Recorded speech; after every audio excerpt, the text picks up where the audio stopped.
You've got to be able to look at an entire plan and go, well, this works in a good economy, but as soon as the music stops, I got to do this. But what I would acquire now, I would look at either steep discount and write a check, or creative finance that makes sense. And if you do that, you can build a massive amount of wealth.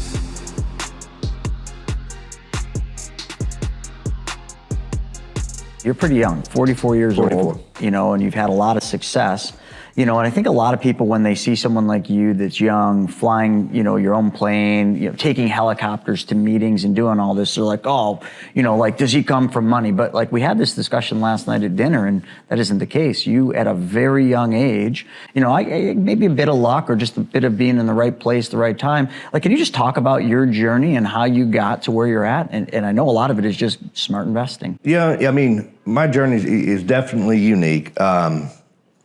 I was born in Mobile, Alabama, but I was adopted at birth.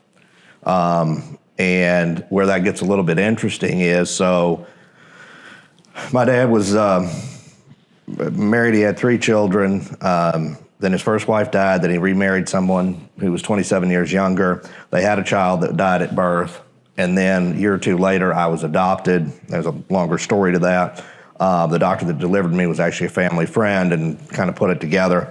So I was adopted at birth into a family that luckily, kind of everybody, both in the family, and I grew up in Mountain Brook, which is a more affluent community in Birmingham, but kind of a different community because half the people owned farms and played farmer on the weekends, but everybody in some sense was, doctor, lawyer, but also a high percentage of entrepreneurs. I mean, the guys that own the steel plants, coal plants, construction companies, everything lived there. So you grew up with kind of a thing where, people were either going to be a doctor, a lawyer, or run their own business. And I knew I wasn't going to be a doctor.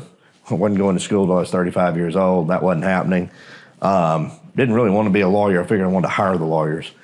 And I always knew I was going to do something on my own. And I didn't necessarily have money, but I grew up in the right neighborhood. Now my family was fine. They had some money. They owned a paint manufacturing company, but really that was run by my older siblings and was never going to have anything to do with that.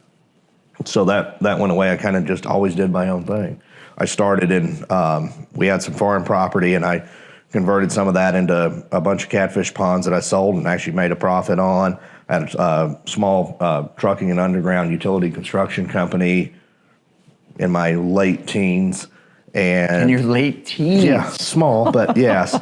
And early 20s, and then that rolled into real estate. And, I was making a little money here and there, but as we talked, a big break, I was 26, 27 years old, and I started, through some just people I had met and connections, I started brokering some pretty big financial transactions where we were refinancing land on the coastal boom, really between Panama City and Biloxi, Mississippi, all along the Gulf Coast, and had a couple of big deals that were complicated right as things were starting to blow up at the end of 2007.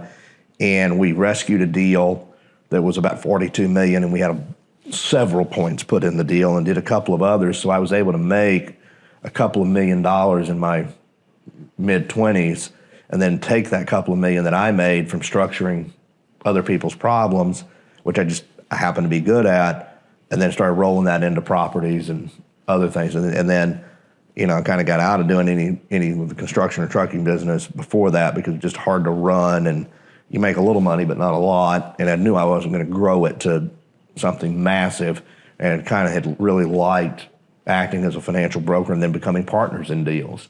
And I liked sitting on the deal side. Mm-hmm. And then as I started to grow the deal side, slowly but surely, my net worth started to grow.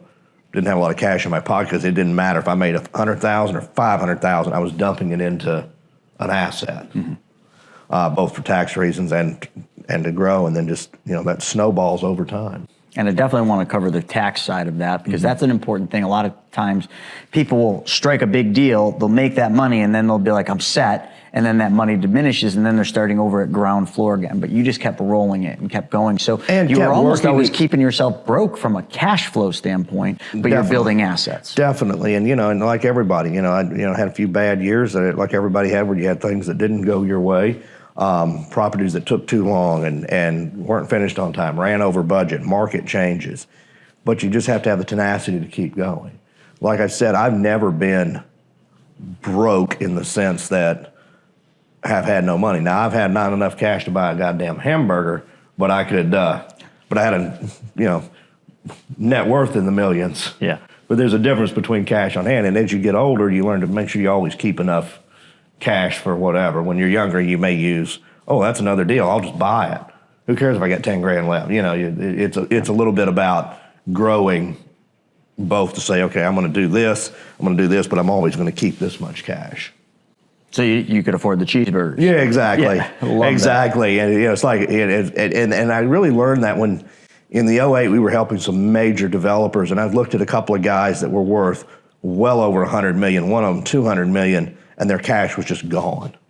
Because of the Great Recession. Because they were trying to be honorable, they were trying to pay their debts, and the interest would just ate up all their cash. Wow. On paper, they still had a couple $100 million in assets. And real net worth above their loans, but in their cash accounts were gone. And what happened next when their cash was gone? Well, and you got no cash flow. Like, a couple years later, the assets? They were gone. The assets were gone. A lot of the assets. They all wound up keeping $20 or $30 million worth of assets, but the bulk of that $200 million was gone. I think as a whole, several things. I think number one, we're going to see rates continue to come down. I don't think we're going to get back to where we were, where people want them to go, the 3-4% range. I don't see that. I don't see a path to that. Contrary of what Trump may or may not say, I just don't. He isn't the one that makes the decision. Even if he puts a new Fed chair in, which he's going to, they still have other people to answer to. The board of governors. They got to vote. The board of governors has to vote. I don't see a path unless there is so much pressure from the government to push it down. Or a massive recession. Or a massive recession. A massive recession could get it there. Yes. Or an extreme amount of pressure. But if it's governmental pressure that pushes the rates down and everybody in the Fed buckles and lowers the rates to 2.5% or 3%, it'll fix everything for a couple of years, but it will create a future problem. The other thing with the housing reset, that's just what I'm calling it, in 2026, that is you've got this massive disconnect. Not only is there a polarizing split in this country, you could call it red and blue. There's so many just things you could say. It's just a divided country. But you're very divided between the people that have the means and the people that don't. And I think right now, you have a massive need for affordable housing, like what you were mentioning, but you don't have anyone building it because it's not profitable to build that. So as rates get pushed down, as the economy weakens, as unemployment numbers go up, I think what you're going to see is softening in pricing. You're already seeing it. You're seeing it in Sunbelt states.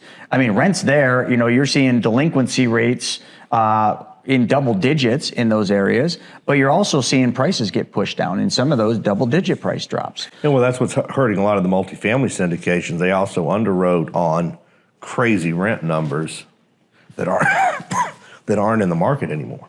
So they underwrote their multifamily portfolio, with every unit paying $2,500 rent, yet they're renting at $1,850. Yeah, doesn't work. Doesn't work. It doesn't pencil. And then when you layer onto that a vacancy rate that is far above their pro formas, which it is. Yeah, because they run on a 6% vacancy rate on the pro forma, 94% occupied, and they're running 82% occupied. Yeah. Yeah, it's not sustainable. And they're running, and a lot of these communities have added so many amenities and things that their cost to operate the community, they've got to get over 90%. Yeah. And actually, I want to go back to storage just on that, the cost for operating. We have a lot of storage going up around here. And one thing I like about storage is the cost to operate even a large storage facility, and you can talk on this, it's so automated nowadays. Now with AI, I can't imagine it even having much overhead at all. Outside of the cost to build, the cost of capital, what other operating costs are there? Really don't. Our larger projects, we do have a person on staff. Which more? Did you say a person? A person on staff. Let's define that for everybody. But you got one person helping manage how many storage During units? initial lease up, you may have 3 or 4 people working just because you've got lease up, getting out in the community and filling it up. But after they're run and stabilized, 1 or 2 people in a full-time capacity or 3 or 4 people in a part-time capacity can run the whole thing. In other words, just one person there during at a time can run the entire thing. And that's, helping lease, selling boxes, doing the things that they do, but the majority of the thing runs itself. You know, they're set up on an auto debit to a credit card or a bank account. You sign up. You can even sign up online on a lot of these. I mean, there's very little to do. And, you know, we've got a few projects now. We're starting to look at the idea of electronic locks on the door, because if you can run an iPhone, you can run the electronic lock. Then we're not even having to deal with physical locks. Storage is very, very easy to operate. And then the diversity of tenants is great, because, you know, if I have a building that's got 800 or 1,000 storage units, even if my vacancy got to 10% or 12% or even 15%, I'm still making enough on all the other units that it really doesn't matter, and I'm not having to cover the operating cost. Your real estate business lives and dies by the network and the connections that you make. I mean, after all, your network, well, it's your net worth. That's what you've always heard, right? If that's an area where you desire improvement, well, Private Money Club, it's for you. PMC saves you precious time and money by bringing the real estate world, well, right to you, right in the palm of your hand. So get in on the action, like so many others have, by going to privatemoneyclub.com and sign up. So if you compare storage to, say, multifamily, number one, the cost to build significantly higher. Okay. Yep. Number two, the cost to operate way higher. Yeah, I mean, you especially need now. Full management. Yeah, with that. but management, leasing agents, pool, tennis courts, gym, because all that costs money.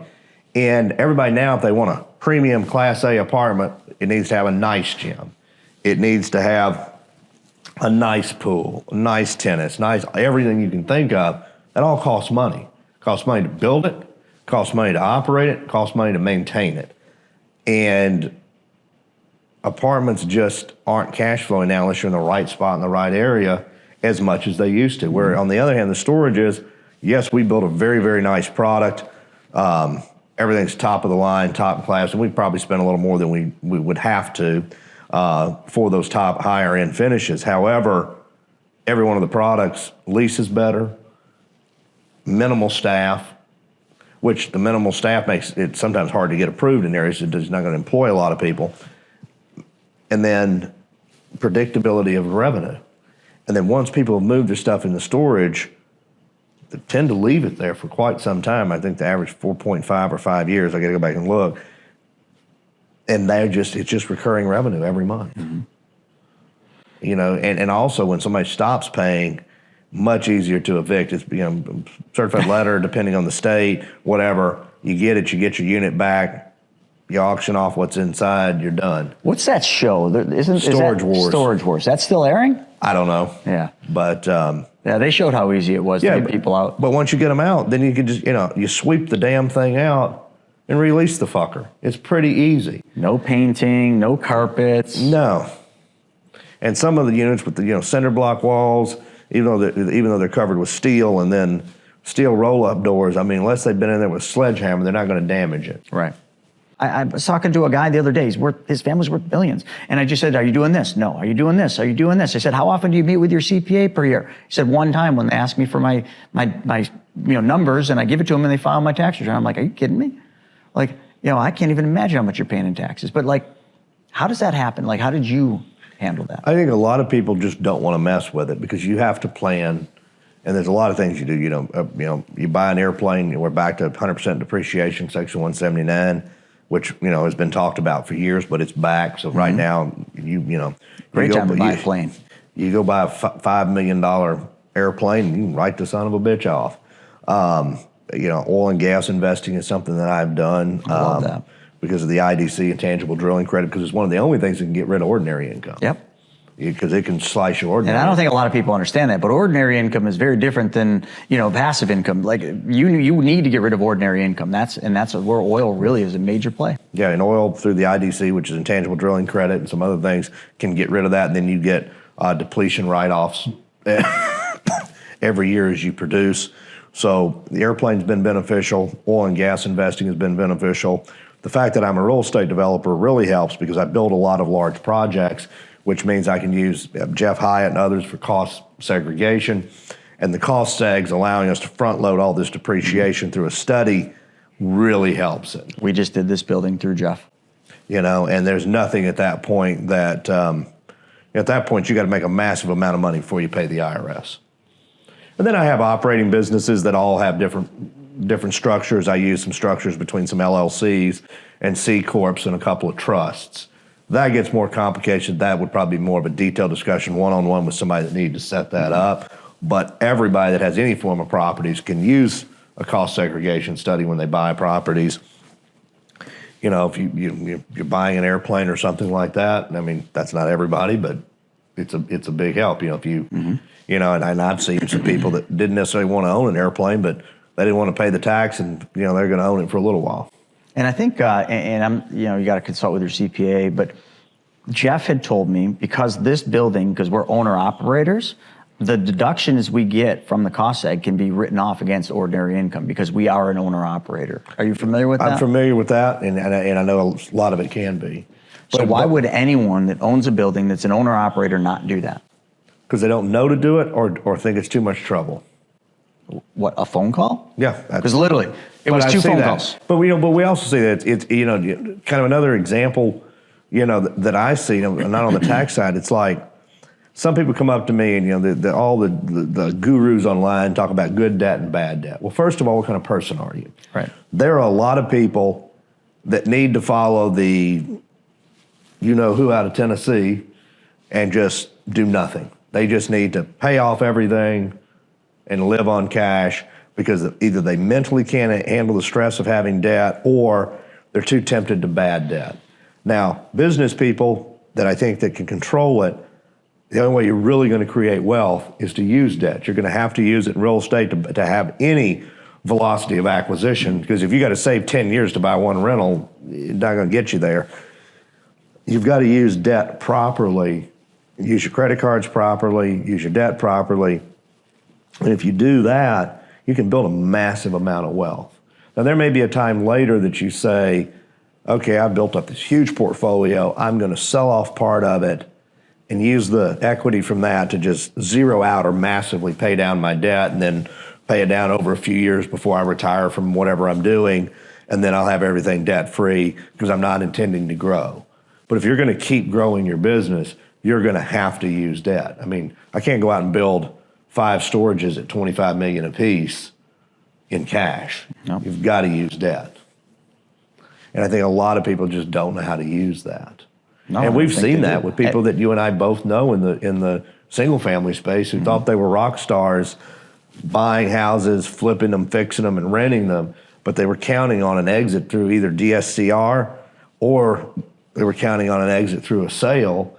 And they looked like rock stars the last 7 or 8 years because even if they ran over their numbers, the houses kept being worth more and more and more by the time they're finished. Now that the market slowed down, stuff sitting on the market, depending on the area, 120, 180 or longer, and some of the rehabs weren't done the best as they could have been, and rents aren't there. They can't get the DSCR where they want, so they're not going to be able to refi their equity out. They're in these short-term bridges. They didn't think that through. And I think a lot of people, like I said, there's some people that should not be on both sides. You've got to be able to look at an entire plan and go, well, this works in a good economy, but as soon as the music stops, I got to do this. Yep. And go broke and build it back, that knows what they're doing. But somebody that has an ego that thinks they know everything and when they haven't been through a slow market, they're an idiot because they need to reach out to the people that have seen it. Yeah. And know what happens. It's not what you don't know, it's what you think you know that just ain't so. And you got to look at your portfolio with no emotion and go, I don't care if I lose money, I'm getting rid of these are gone, but I'm keeping this core. Mm-hmm. Yeah, no, Because people don't do that. They well, that one might be worth more. No, look at it on a cash flow basis. What are you keeping, what are you not? And just move on. So the quicker decisions save the problems. Well, this has been awesome. Thank you so very much for talking. And, you know, I love your storage facilities, love what you guys are doing. Yeah, we definitely would like to get, we've got some investment opportunities open this year. And we got one fund open this year for the end of 2025. Then we have another one open in January for 26. We'd definitely, it pays a 10% pref. And, we're looking at about almost a 3x multiple on the equity or about a 39% IRR. So if anybody's interested, they can always reach out. It's info@arthurhood.com. All right, we'll put that right up in the description so that anybody that's interested, what was it, info@arthurhood.com? Yep. All right, info@arthurhood.com. It's right up in the description if you're interested in learning more about storage. With that being said, folks, thanks for joining us for this episode of Money School Elite. We'll see you on the next one.